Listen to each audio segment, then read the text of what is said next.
सर्व पत्रकार बंधूंना आजच्या पत्रकार दिनाच्या मी मनापासून शुभेच्छा देतो।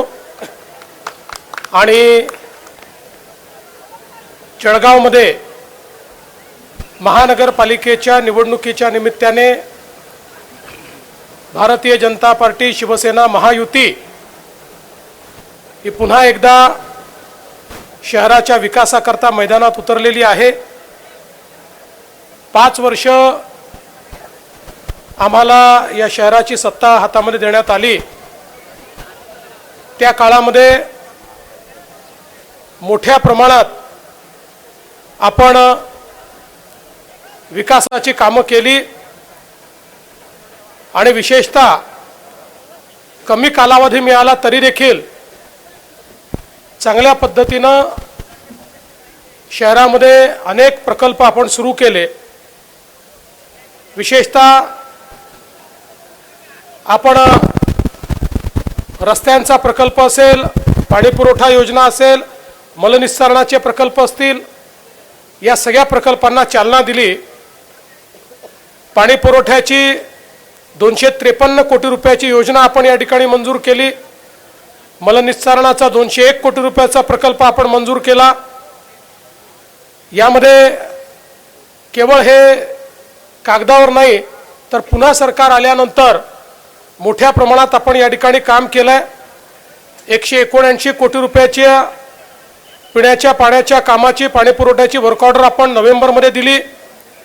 मलनिस्सारणाची हरिविठ्ठल नाला इथे 293 कोटीची वर्क ऑर्डर देखील आपण नोव्हेंबरमध्ये दिलेली आहे।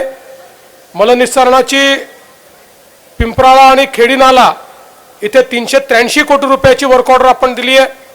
पंपिंग स्टेशनची 172 कोटीची अशी जवळपास 884 कोटी रुपयाची कामं या ठिकाणी आपण या मलनिस्सारणाकरता जळगाव शहरामध्ये दिलेली आहेत। त्यासोबत आपण PM ई बस स्टेशन याचं 18 कोटी रुपये दिले आहेत। घनकचरा व्यवस्थापनाकरता 16.78 कोटी रुपये दिले आहेत। नगरोत्थानमधून रस्त्यांकरता 38 कोटी रुपये दिले आहेत। उद्यान सुशोभीकरणाकरता 5 कोटी दिले आहेत। स्टेट कॅन्सर सर्किटच्या अंतर्गत L3 सुविधामध्ये आपण 50 खाटाचं कॅन्सर रुग्णालय या ठिकाणी तयार करतो आहोत। सिमेंट कॉन्क्रीटचे रस्ते आपण तयार केले आहेत। आता त्याचा दुसरा टप्पा देखील आपण त्या ठिकाणी देणार आहोत। आणि म्हणूनच मी असं म्हणेन की 2014 नंतर माननीय मोदीजींनी शहर विकासाकरता ज्या योजना उभ्या केल्या, स्मार्ट सिटीची, अमृत शहरांची, स्वच्छ भारत शहरी मिशन, प्रधानमंत्री आवास योजना शहरी मिशन, या सगळ्या योजनांमुळे मोठ्या प्रमाणात या ठिकाणी निधीची उपलब्धता झाली। सन्माननीय गिरीश भाऊ असतील, गुलाब भाऊ असतील आणि आमचे आमदार राजू मामा भोळे असतील, या सगळ्यांच्या नेतृत्वामध्ये, सन्माननीय खासदारांच्या नेतृत्वामध्ये अतिशय चांगल्या पद्धतीने विकासाचा प्रयत्न आम्ही केला आहे। आपण बघा, 2014 पूर्वी 800,000 कोटी रुपयाचे आम्ही प्रकल्प घेतले। 800,000 कोटी सोडा 50 कोटी रुपये देखील महानगरपालिकेला शासनाकडून मिळत नव्हते। आता हजार कोटी रुपयाचे प्रकल्प हे आपण हातामध्ये घेतले आहेत। आता आमचा संकल्प आहे की या ठिकाणी जळगावकरांच्या आशीर्वादाने पुन्हा एकदा भाजप सेना महायुतीचं सरकार या ठिकाणी येणार आहे, महापौर बनणार आहे आणि पुढच्या 5 वर्षामध्ये जळगावला विकसित शहरांच्या श्रेणीत आणण्याचा आम्ही संकल्प केलेला आहे। आणि त्याकरता जो काही निधी लागेल तो सगळा निधी राज्य सरकारच्या वतीने देण्यात येईल, अशा पद्धतीचं या ठिकाणी आश्वस्त करण्याकरता मी आलेलो आहे। आम्हाला इथले रस्ते असतील, इथले पिण्याचं पाणी असेल, इथली उद्यानं असतील, या सगळ्या गोष्टी तर करायच्याच आहेत, पण त्यासोबत आपल्या तरुणांच्या हाताला काम देण्याकरता या भागामध्ये उद्योग आणायचे आहेत। आणि त्याकरता आपण आता जळगाव जिल्ह्याला स्पेशल दर्जा दिलेला आहे। पूर्वी जो दर्जा केवळ अति मागास अशा प्रकारच्या जिल्ह्यांना होता, जळगाव जिल्ह्याला आता तोच दर्जा दिल्यामुळे जे काही उद्योगाला स्पेशल इन्सेंटिव्ह आहेत, मोठ्या प्रमाणात त्या ठिकाणी सबसिडीज आहेत, इलेक्ट्रिसिटीची सबसिडी असेल, कॅपिटल सबसिडी असेल, ही आपण जळगाव जिल्ह्याला दिलेली असल्यामुळे जळगाव जिल्ह्यामध्ये आता उद्योग देखील मोठ्या प्रमाणात येतील याबद्दल आमच्या मनामध्ये शंका नाही। आज महाराष्ट्रामध्ये महायुतीचं सरकार काम करतंय।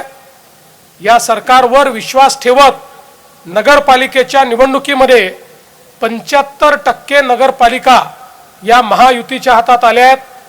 जवळपास तेवढेच राज्यात नगरसेवक आमचे निवडून आलेले आहेत। एक प्रकारे महाराष्ट्रातल्या नागरी भागातल्या जनतेने एक मोठा विश्वास हा महायुतीवर दाखवला आहे आणि आता 29 महानगरपालिकांमध्ये आम्ही जवळजवळ सगळ्या महानगरपालिका महायुती म्हणून या ठिकाणी जिंकू अशा प्रकारचा मला विश्वास आहे। मी पुन्हा एकदा जळगावकरांना आश्वस्त करतो, आम्ही जे सांगतो ते करतो।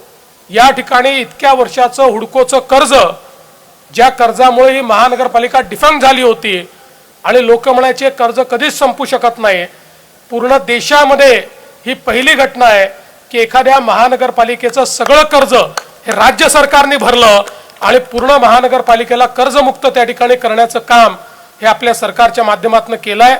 पुढेही अशाच प्रकारे जळगाव शहराच्या सर्वांगीण विकासाकरता आम्ही कार्यरत राहू हा विश्वास मी व्यक्त करतो आणि पुन्हा एकदा जळगावकरांनी आमच्यावर विश्वास दाखवावा अशी जळगावकरांना विनंती करून या ठिकाणी सर्व पत्रकारांचे आभार मानतो। धन्यवाद।